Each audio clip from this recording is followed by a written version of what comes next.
Hi, welcome. Today we will be reading and explaining William Shakespeare's Macbeth. We are going to begin with Act 1 to Scene 3 today, and then the rest of Act 1 will be in a separate video.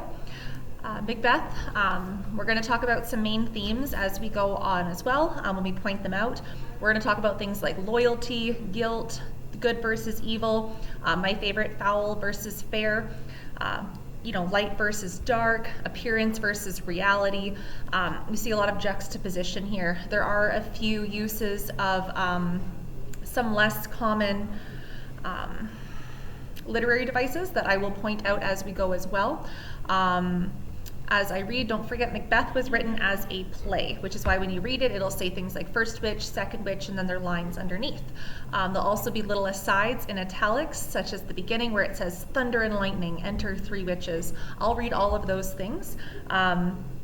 However, when I do the lines, I will not be saying who is saying what. I'll try to make sure I indicate that it is a different speaker, so when you're reading along, you should have no problems.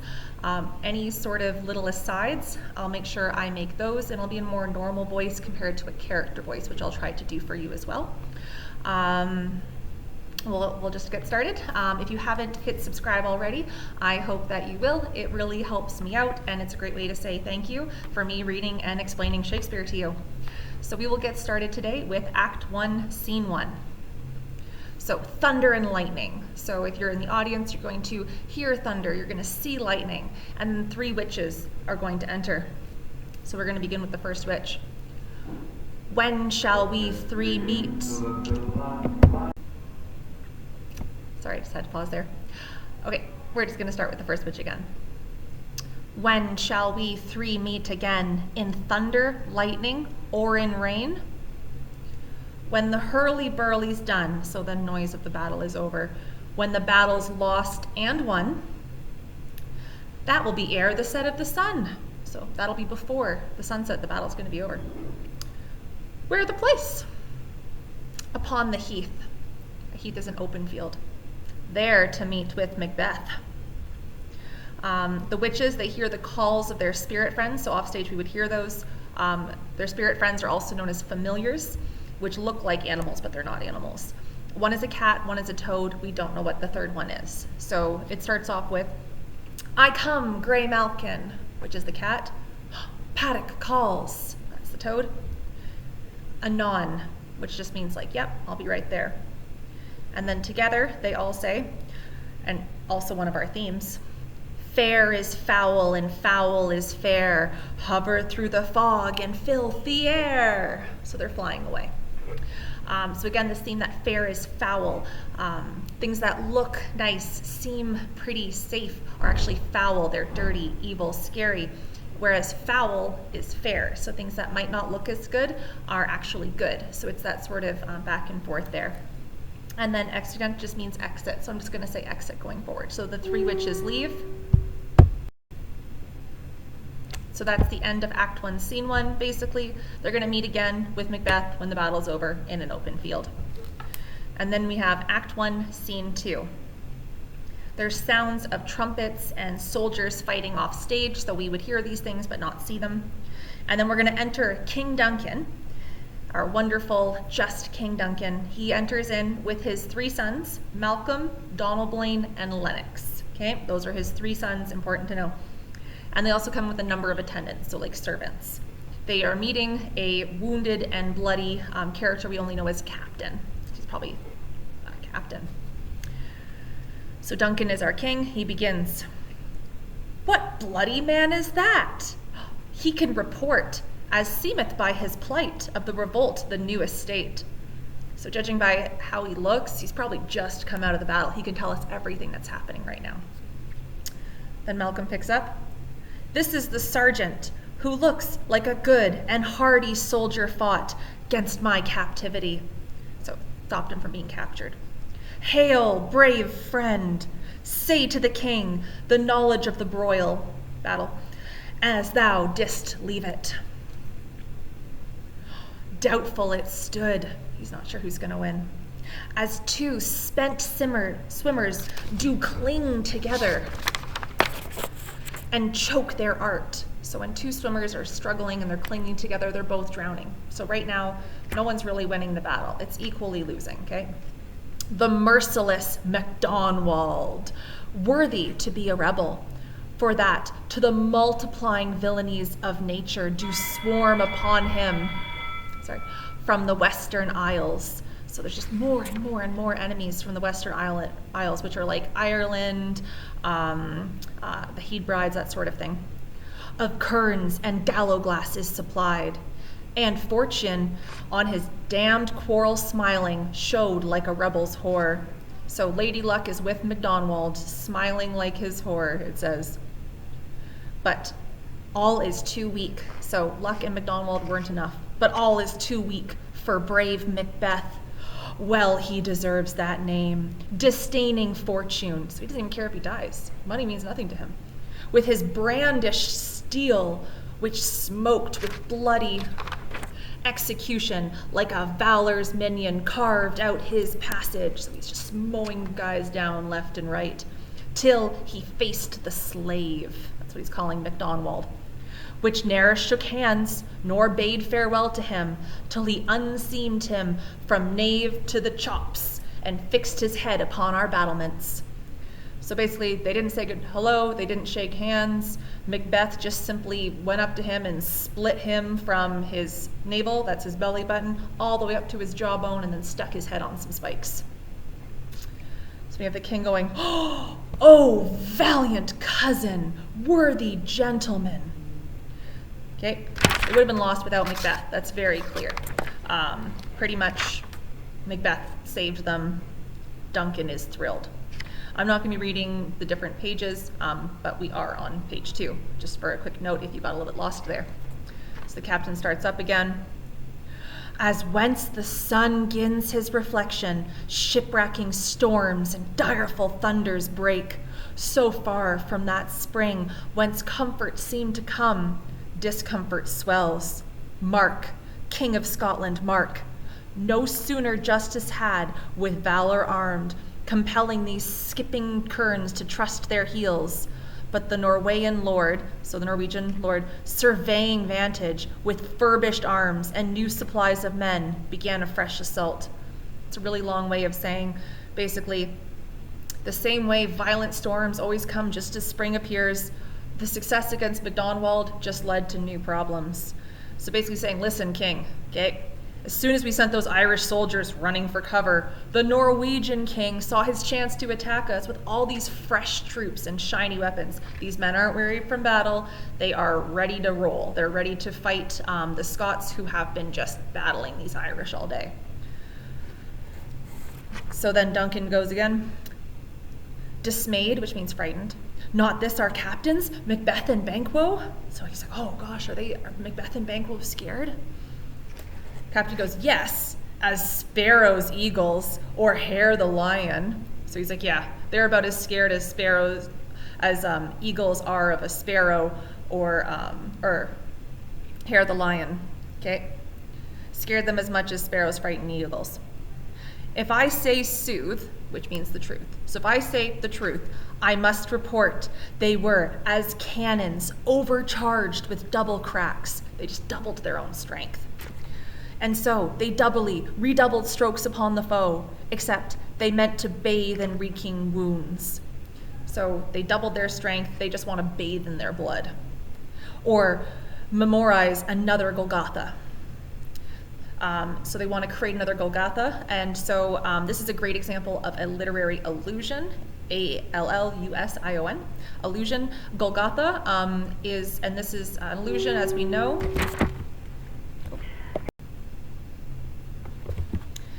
So as the people at the time would have known, so an allusion, it would reference a place, a time, and people would just know everything what they mean based on hearing this word. And so this case, Golgotha is the place where Christ was crucified, according to legend, tale, Bible. And so they wanted to create another Golgotha, so just really bloody. But again, them just saying Golgotha, the audience at the time would have exactly known what they meant. They would have all known that the Golgotha, oh, okay, place where Christ was crucified. We don't know that now. So when you see these little words, just look them up. They're probably an allusion. So he goes, or memorize another Golgotha, I cannot tell. Oh, but I am faint. My gashes cry for help. Dude just needs to see a doctor. So well, thy words become as thy wounds. They smack of honor both. Go, get him surgeons. So his wounds are going to bring him honor, as will his words. So Captain exits with the attendants, and then Ross and Angus enter. Who comes here? Duncan says. Malcolm begins. The worthy Thane of Ross. What a haste looks through his eyes. Oops. Yeah, and so Lennox goes, what haste looks through his eyes? So should he look. That seems to speak things strange. So, whoa, his eyes seem frantic. He looks like somebody with a crazy tale to tell. God save the king. Where camest thou, worthy Thane? From Fife, great king, where the Norwegian banners flout the sky. So where the Norwegian banners kind of mock them. And fan our people cold.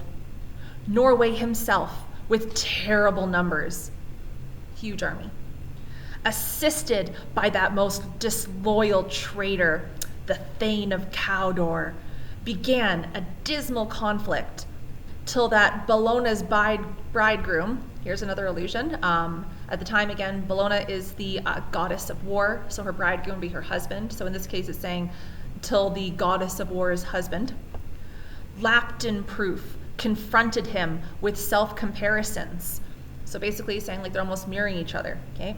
Point against point, rebellious arm against arm, breaking or curving his lavish spirit. And to conclude, the victory fell on us. So basically it was a shot for shot. Macbeth met the Norwegian attacker shot for shot. So now Macbeth, he's bringing the news that not only has Macbeth defeated Donalbain, but now Macbeth has defeated the disloyal traitor, the Thane of Cawdor. Okay? And so Duncan goes, great happiness. That now, Sweno, the Norway's king, craves composition. So he's craving a treaty. So Macbeth stuck him down. Dude just is now begging just to treaty. He doesn't want to die. Nor would we dine him burial of his men till he disbursed at St. Colm's Inch $10,000 to our general use. So they're saying, dude wants to treaty. We're not even going to let him bury his dead men until they retreat and pay us $10,000.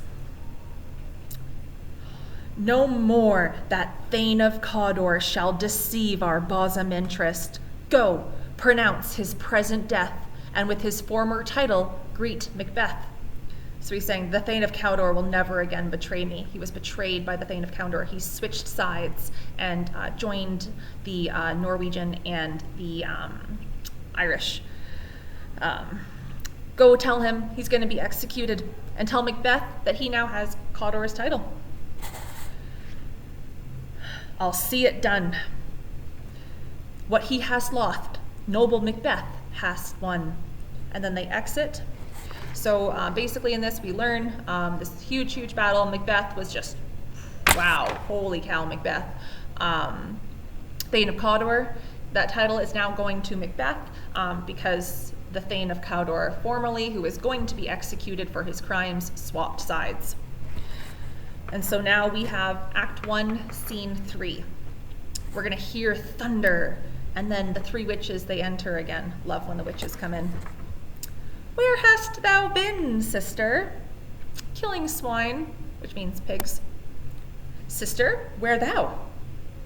A sailor's wife had chestnuts in her lap, and munched and munched and munched. Give me, quoth I. So the witch asked the sailor's wife for a chestnut. Aroint thee, witch! So go away. The rump-fed Runyon cries. So calling her a fat woman. Her husband's to Aleppo gone, master of the tiger. So her husband has sailed off to Aleppo. His ship's called the Tiger. But in a sieve But in a sieve I'll thither sail, and like a rat without a tail, I'll do. So basically she's gonna she's gonna sail there in a kitchen strainer, gonna turn herself into a tailless rat and do things to him. So the second witch goes, I'll give thee a wind, right? Blow her there faster. Thou art kind, and I another. I myself have all the others. She controls all the other witches, all the other winds, sorry. And the very ports they blow, all the quarters that they know, I, the shipman's card. So she will determine where the sailor's compass in which they can go. I'll drain him dry as hay. It's going to drain the life from him. Sleep shall neither night nor day, no sleep, hang upon his penthouse lid. He shall live a man forbid. Weary 7 nights, 9 times 9, shall he dwindle, peak, and pine. So 9 times 9 is 81. So for 81 weeks, this dude's gonna waste away in agony just because the wife wouldn't give the witch a few chestnuts. So if a witch asks you for chestnuts, say yes. Though his bark cannot be lost, I guess she's bound by things that can't make his ship actually disappear. Yet it shall be tempest tossed. Look what I have. She's gonna make him miserable. The ship's just gonna toss, but she's not allowed to sink the ship. Show me, says the second witch. Here I have a pilot's thumb, right? A ship, not a plane. Here I have a pilot's thumb, wrecked as homeward he did come. And then we hear a drum off stage. There's a drum that sounds within. A drum! Macbeth doth come. Macbeth is coming.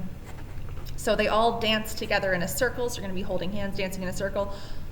And they're all saying this together. The weird sisters, hand in hand, posters of the sea and land, thus doth go about, thrice to thine, and thrice to mine, and thrice again to make up 9. Peace! The charm's wound up. So 3 is a magic number in folklore, so they would have circled 9 times. And so their spell is ready to cast. All they need is Macbeth and Banquo to appear, and the spell will fall upon them. So we have Macbeth and Banquo entering. So foul and fair a day I have not seen. So again, it's good and bad. Here's our theme, right? He's just saying it out loud. So good and bad a day he has not seen, right? It's good because they won, but it's bad because there was so much bloodshed. Okay, Banquo goes, how far is it to Forres? So he's just asking how far it is to Forres, but then he sees the witches. What are these? So withered and so wild in their attire, that look not like the inhabitants of the earth, and yet they are on it? So then he's going to try speaking to them. That's what that little dash there means. Live you? Or are you aught that man may question? So, are you alive? Can you understand me? You seem to understand me. By each at once her choppy, so gruesome, finger, so all at the same time, laying upon her skinny lips. You should be women, and yet your beards forbid me to interpret that you are. So he can't believe what he's seeing. Speak, if you can. What are you? All hail Macbeth. Hail to thee, Thane of Glamis. All hail Macbeth. Hail to thee, Thane of Cawdor. All hail Macbeth, that shalt be king thereafter. So future king. Good sir, why do you start and seem to fear things that do sound so fair? So he's looking at Macbeth, and Macbeth looks so startled. So he's like, Macbeth, why are you so afraid of something that sounds so wonderful, right? That sounds so fair, right? Fair is foul, foul is fair. So Banquo turns back to the witches. In the name of truth, are ye fantastical, so are you just illusions? or that indeed which outwardly ye show. So are you actually real? My noble partner, you greet with present grace and great prediction of noble having and royal hope, that he seems wrapped withal. So you talk about a future so glorious that Macbeth is speechless. To me, you speak not. If you can look into the seeds of time, if you can see the future, and say which grain will grow and which will not, what will happen, what will not, speak then to me, who neither beg nor fear your favors nor your hate. He doesn't fear the future or their hate. Hail, hail, hail, lesser than Macbeth and greater, not so happy, yet much happier. So we got two contradictions happening there. And then, thou shalt get kings, thou shalt get kings, though thou be none. So all hail Macbeth and Banquo. It's basically saying your descendants will be kings, even though you will not be one. Banquo and Macbeth, all hail. Stay, you imperfect speakers, tell me more. By Sinil, that's his father's, death, I know that I am Thane of Glamis. But how Cawdor? The Thane of Cawdor lives, a prosperous gentleman, and to be king stands not within the prospect of belief, no more than to be Cawdor. It's just as crazy that they're going to call him Cawdor as they are to call him king. Both are crazy. He doesn't know exactly at this time that Cawdor switched sides in the battle. Say, from whence you own this strange intelligence, or why upon this blasted heath you stop our way, with such a prophetic greeting. Speak, I charge you. So he's commanding them to tell them where he learned those strange things and why he stopped them there with this weird prophetic greeting. Then suddenly the witches just vanish. They're gone. The earth hath bubbles, as the water has, and these are of them. Whither are they vanished? So just like the water, the earth has bubbles. The creatures must have come from a bubble in the earth. That's all he can explain. Into the air, and what seemed corporal melted as breath into the wind. So what seemed to be real and tangible has just vanished into the wind. And Macbeth is wishing that they had stayed with him. Were such things here as we do speak about, or have we eaten on the insane root that takes reason prisoner? Basically saying, have we accidentally done some drugs? Your children shall be kings. You shall be king. And Thane of Cawdor too, went it not so? Like, right? To the self-same tune and words. Exactly. Who's here? So we have now Ross and Angus entering. As we know from before, they were sent by King Duncan to go tell Macbeth of his new title. So Ross begins. The king hath happily received, Macbeth, the news of thy success. And when he reads thy personal ventures in the rebels' fight, his wonders and his praises do contend, which should be thine or his. He's so amazed that he's speechless. He's shocked to learn that everything that happened. Silenced with that, in viewing o'er the rest of the selfsame day, he finds thee in the stout Norwegian ranks, nothing afeard of what thyself didst make, strange images of death, as thick as tale, can post with post, and every one did bear thy praises of his kingdom's greatest defense, and poured them down before him. That's a long way of saying messenger after messenger has basically been praising what Macbeth has done. He can't believe you fought against the army of Norway. You weren't at least bit afraid of death, even as you killed everyone around you. We are sent to give thee from our royal master, King Duncan, thanks, only to herald thee into his sight, not pay thee. They're only here to bring him to the king. They're not there to give him any reward. And for an earnest of a greater honor, this is a little taste of a greater honor, he bade me from him, so the king told me to call you, call thee Thane of Cawdor, in which addition, hail, most worthy Thane, for it is thine. So the Thane of Cawdor, that title belongs to you now, Macbeth. What? Can the devil speak true? Banquo was just shocked. The Thane of Cawdor lives. Why do you dress me in borrowed robes? Who was the Thane lives yet, so he's still alive, but under heavy judgment bears that his life which he deserves to lose, whether he was combined, so he's been sentenced to death, whether he was combined with those of Norway, or did line the rebel with hidden help and vantage, or that with both he labored in his country's wrack, I know not, but treason's capital, so treason means death, confessed and proved. So the Thane of Cawdor both confessed, and it was proved that he'd committed treason, have overthrown him. Okay, he's gonna die. They don't really know which side he fought on, but it doesn't matter. Still treason, still dead. So when it says aside, so when it says Macbeth and then aside, it means he's just talking to himself.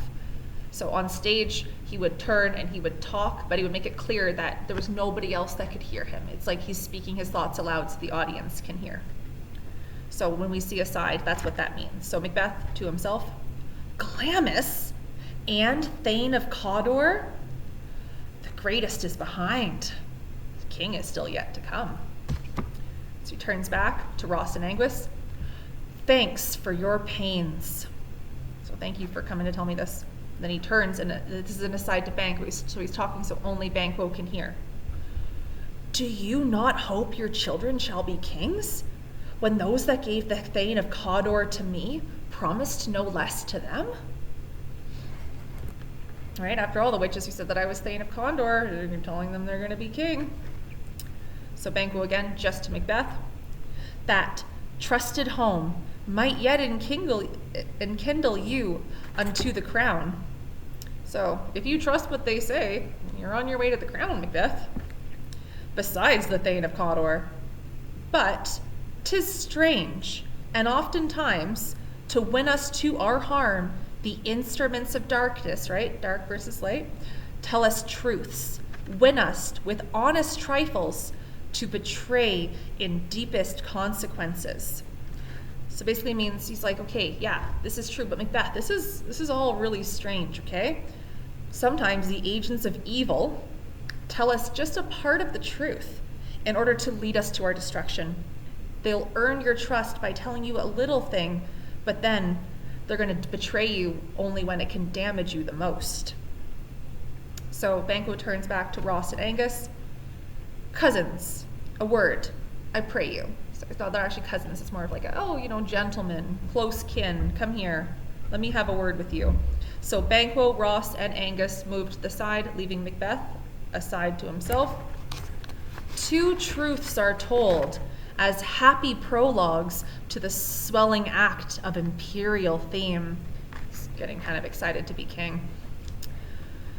He turns to Ross and Angus. I thank you, gentlemen. Now he's back to himself. This supernatural soliciting cannot be ill, cannot be good, right? Good versus evil. It can't be good, but it can't be bad. If ill, so if evil, why hath it given me earnest of success? Why was it giving me something that was true? I'm now Thane of Cawdor.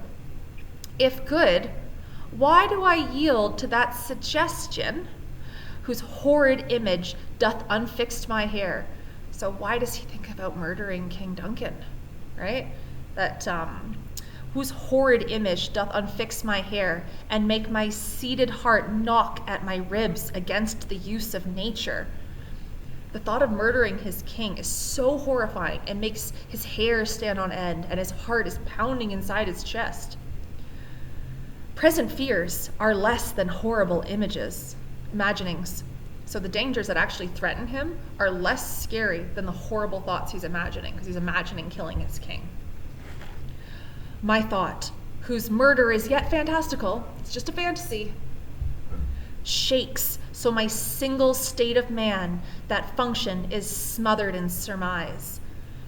So his ability to act is stifled. He's not going to do it by his thoughts and speculations. And nothing is but what is not. The only things that matter to me are things that don't really exist. And now Banquo is coming up. Look how our partner's wrapped. So, look at Macbeth. He's just in a daze over there. He's so excited. Again, Macbeth is talking. He's still over here by himself in the aside. If chance will have me king, why? Chance may crown me without my stir. If I'm going to be crowned, maybe I'll just be crowned and I won't actually have to do anything. I won't have to murder Duncan. New honors come upon him. Like our strange garments, cleave not to their mold, but with the aid of use. So it's like when you get new clothes and they feel weird, you just got to break them in over time. He's just got to get used to being called the Thane of Cawdor. Macbeth is still talking to himself. Come what may, the time and the hour runs through the roughest day. One way or another, it's going to happen. It's going to happen. Worthy Macbeth, we stay upon your leisure. Ready when you are.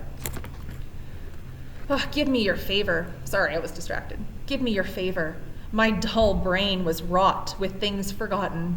Kind gentlemen, your pains are registered where every day I turn the leaf to read them. So he's saying, I will not forget that you came to tell me this, right? Like, you got an ally in me.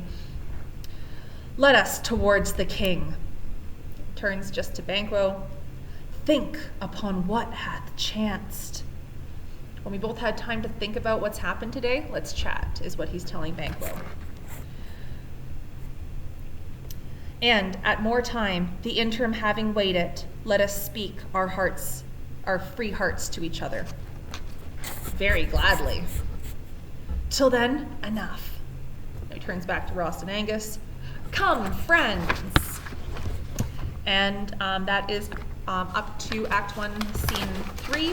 The next video, we will begin with Act 1, Scene 4.